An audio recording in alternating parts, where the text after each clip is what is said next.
Buenas tardes con todos. El tema que nos correspondió son los acontecimientos pasados en el Renacimiento. Mi grupo está conformado por Byron Jojoa, Ivonne Castro y Alejandra Zambrano.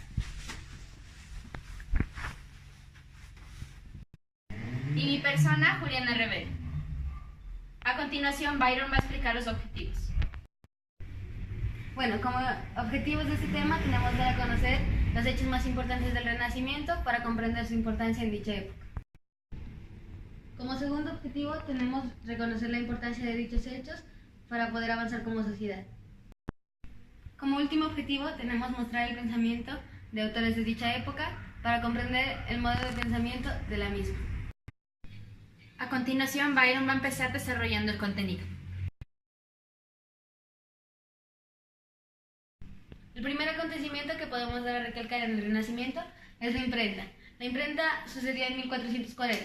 Imprenta viene de la palabra imprimir. ¿Por qué? Porque en la imprenta Gutenberg imprimió el primer libro completo de la historia. La imprenta sería una herramienta nueva y eficaz y representaría una base de publicidad. El segundo acontecimiento que podemos dar a recalcar en el Renacimiento es en cuanto a lo político. Enrique el Navegante, príncipe de Portugal, entre 1438 y 1460 promovió las exploraciones portuguesas. Luego, organizaría expediciones a la costa atlántica de África. Esto con el objetivo de encontrar una ruta marítima que llegara a la India o al Lejano Oriente y estuviera fuera del control de los comerciantes árabes. El siguiente acontecimiento sería en cuanto a la cultura. Se fundaría la Biblioteca Laurenciana en Florencia. Esta prestigiosa biblioteca estaría unida a la familia Medici, por eso sería conocida como Biblioteca Medici Laurenciana, fundada por Cosme de Medici el Viejo y ampliada por Lorenzo el Magnífico. El siguiente acontecimiento importante sería en cuanto a la religión. En 1450 se popularizaron los misterios de la pasión en Europa. Estos eran una representación dramática sobre el sufrimiento, muerte y resurrección de Cristo. Gracias a esto se popularizaron a mediados del siglo XV, gracias a sus duras actuaciones de hasta 3 días. El siguiente acontecimiento importante sería el nacimiento de Galileo Galilei. Nacido en 1564 y falleció en 1642, inventaría el telescopio a partir de un invento del holandés Hans Lippershey. Este sería el primero en usarlo para investigar los astros y con esto descubriría los cráteres de la luna de Júpiter, las manchas solares y las fases de Venus. Sus observaciones solo serían compatibles con el modelo copernicano. Bueno, en relación a la ciencia, entre 1463 y 1469, el filósofo y teólogo italiano Marsilio Ficino tradujo las obras de Platón al latín. Esto contribuiría al humanismo renacentista y a la recuperación del pensamiento platónico.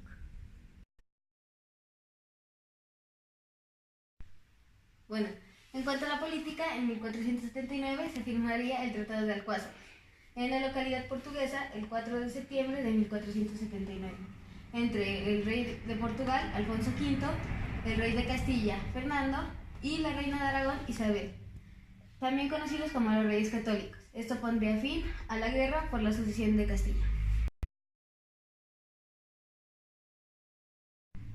También en el año 1479 tendríamos un acontecimiento contra la religión. Se descubriría la Piedra del Sol, que es el monolito más antiguo de la cultura azteca.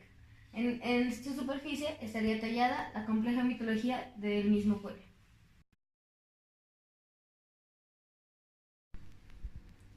Ahora vamos a hablar del señor Nicolás Copérnico, que nació en 1473 y murió en 1543.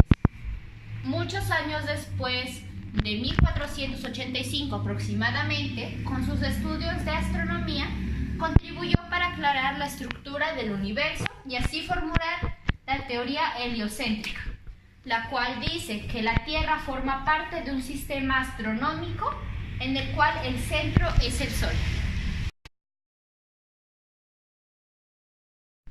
Al hablar de la religión podemos decir que Ulrico Zwinglio, que nació en 1484 y murió en 1531, Fue la figura más destacada de la Reforma protestante de su país. Sus principales teorías decían que la práctica y la doctrina religiosa debían basarse de las escrituras. Tras su conflicto con la Iglesia Católica, defendiendo sus tesis, trató de, valga la redundancia, defenderlas otra vez ante el Consejo de Zúrich, para así crear nuevas ideas, y se independizó ante el obispo de Constanza. En cuanto a lo político, podemos decir que entre el año 1481 y 1486 se da la Guerra de Granada, en donde los reyes católicos se enfrentan contra el reino granadino, el cual es gobernado por los musulmanes nazaríes. Aquí termina la primera etapa de la reconquista cristiana de la península ibérica. Al hablar de la cultura podemos referirnos a Tiziano, que nació en 1477 y murió en 1576. Él fue el principal representante de la escuela veneciana, la cual fue la autora del retablo de la iglesia Santa María Frari en Venecia. Esta, con su maestría, creó la composición en movimientos, la cual es con un gran número de personajes que tienen sentido de la monumentabilidad. Ahora, al hablar de Kepler, podemos decir que este astrónomo científico matemático nació el 27 de diciembre de 1571 y murió el 15 de noviembre de 1630. Él fue un gran personaje para la revolución científica y fue reconocido por las leyes del movimiento, que decía que los planetas estaban encima de su órbita y estaban alrededor del Sol. Esto mostraba las órbitas de los planetas no circulares, como afirmó Copérnico, sino elípticas.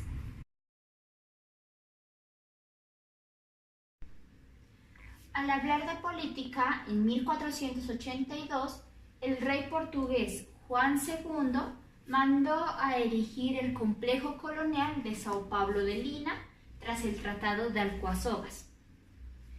Este definió el derecho exclusivo Portugal a la navegación y el comercio al Golfo de Guinea.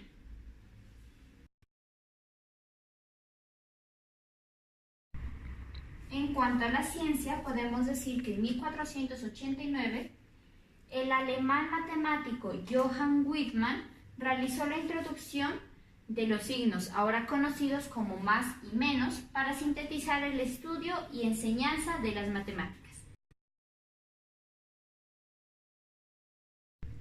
Al hablar de la religión, podemos decir que después del descubrimiento colombiano del Nuevo Mundo, el Papa Alejandro VI concede a los reyes católicos españoles en 1493 la llamada Bulas Alejandrinas.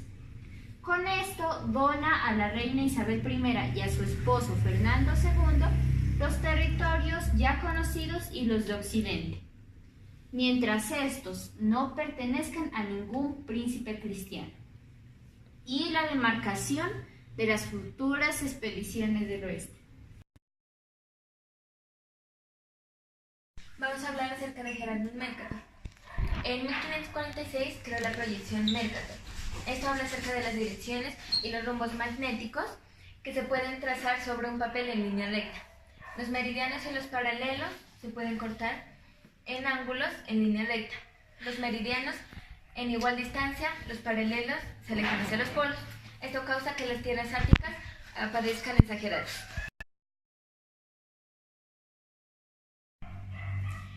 Acerca de la ciencia, en 1546 el alemán Georgius Agricola escribió de la metálica, que sirvió como libro de texto y guía de ingenieros de mineralogía durante casi 2 siglos. En cuanto a la religión, entre 1545 y 1563 se realizó el Concilio de Trento por el Papa Pablo III. cuyo decreto fue confirmado por Pío IV el 26 de enero de 1564. Él imaginó la reacción de la Iglesia Católica. Él definió los dogmas esenciales con firmeza la consolidación de la Reforma protestante en Europa.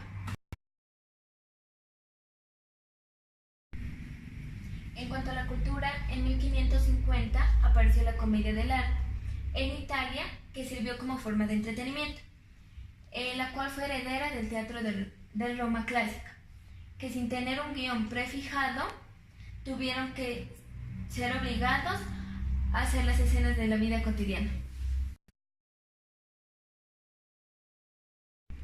Ahora vamos a hablar acerca de Simón Stevin, que en 1583 publicó, entre comillas, la aritmética de Simón Stevin de Brujas, cierra comillas, que fue un corto tratado de fracciones decimales para la extracción de la raíz cuadrada de un número, y él pensó en adoptar un sistema métrico decimal en moneda y las unidades de medida.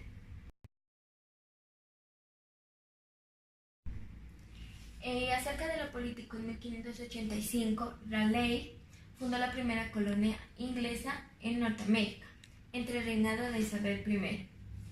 En el actual estado Carolina del Norte, Estados Unidos, que fue la primera colonia inglesa del suelo americano. Si esto no ocurriera, el asentamiento no prosperaría.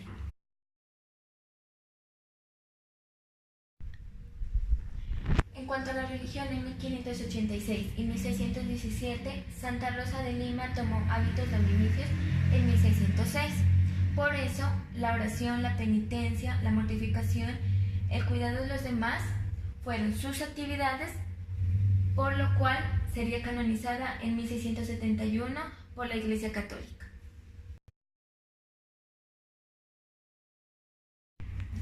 En cuanto a la cultura, en 1589 el pintor italiano Pérez d'Alessio se establece en Lima, alcanzando una gran fama como introductor del Renacimiento italiano en el Virreinato del Perú. Al hablar de Gilbert William, podemos decir que en 1600 definió el término fuerza eléctrica como un fenómeno de atracción que se producía al frotar ciertas sustancias. Con todas estas experiencias logró clasificar los materiales en conductores y aislantes, y también creó el primer electroscopio. Estábamos hablando del señor Gilbert William, podemos continuar hablando de la religión. Se puede decir que entre 1598 y 1622 inició la construcción de la Catedral de Lima. En 1598 se iniciaron las obras del Templo Episcopal de Lima, la cual se puede decir que es una de las más grandes catedrales de Latinoamérica. Sobre lo político, podemos decir que en 1602 los Estados Generales de los Países Bajos crean una compañía holandesa de las Indias Orientales, que fue mediante la fusión de 8 compañías menores. Su monopolio se extiende desde el Cabo de Buena Esperanza hasta el Estrecho de Magallanes, con los derechos soberanos en los territorios que adquirieron. Hablar de la cultura, entre 1600 y 1750 podemos decir que se descubrió el barroco, el cual es un estilo de arte, arquitectura y música. El barroco floreció después del Renacimiento. Algunas de sus características son el sentido de movimiento, la energía, la atención y los presidios por una intensa espiritualidad. Al hablar de la cultura, en 1605, el escritor español Miguel de Cervantes publica la primera parte de Don Quijote. Hablando de lo político, en 1608, Samuel de Champlain funda Quebec, que es una provincia más grande de Canadá. Después de recorrer el río San Lorenzo y las costas de Nueva Inglaterra, viaja como vicegobernador a Nueva Francia, donde establece un primer asentamiento europeo, donde hoy se levanta la ciudad canadiense de Quebec. Queremos recalcar el año 1610, en donde se realiza la primera cesárea a una mujer viva, en el cual tanto el hijo como la madre afortunadamente logran sobrevivir. Hablando de la religión, en el año 1613 podemos decir que Leonor de Tejada fundó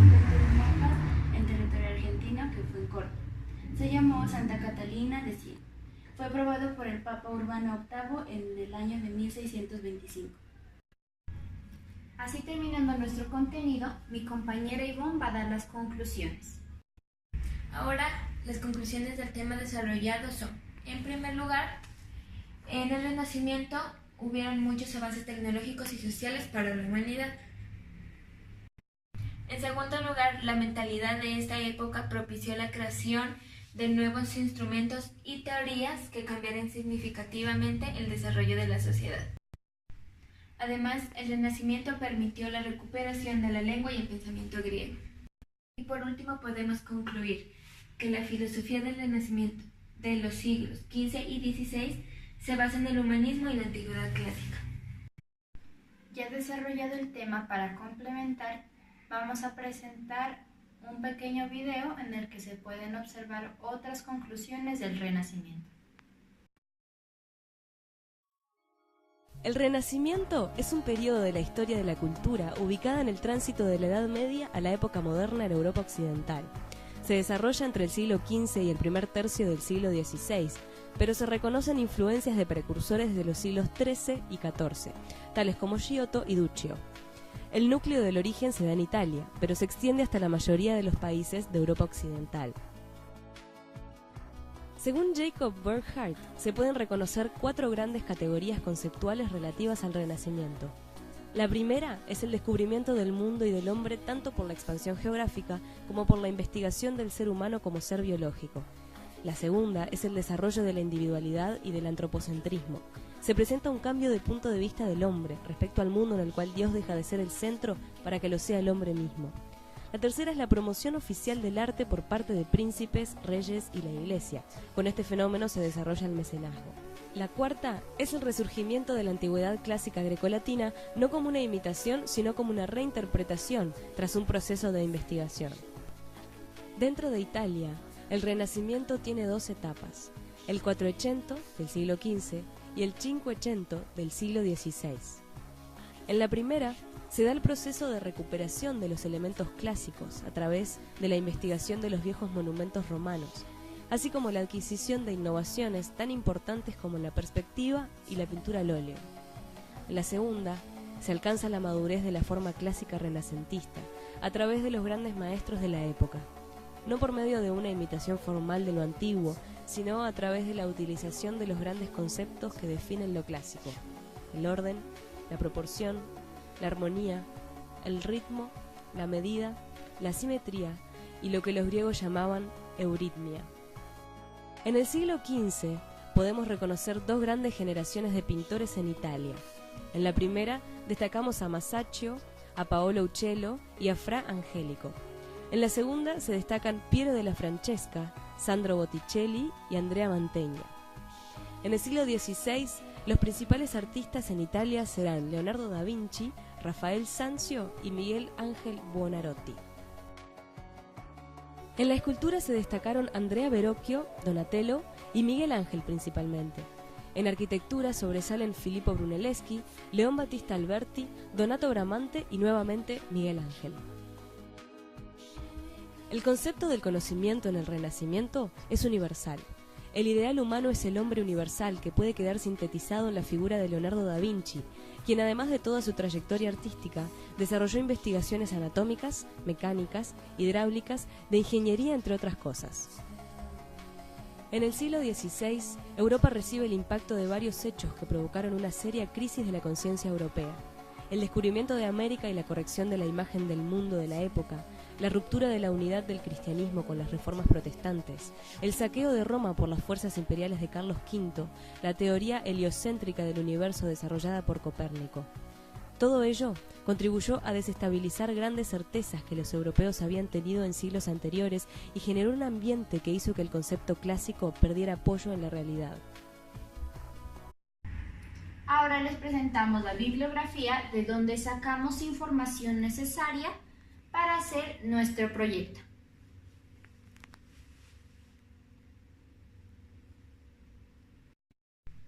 En nombre de mis compañeros y mi persona, hacemos un agradecimiento y damos por culminada esta presentación. Muchas gracias.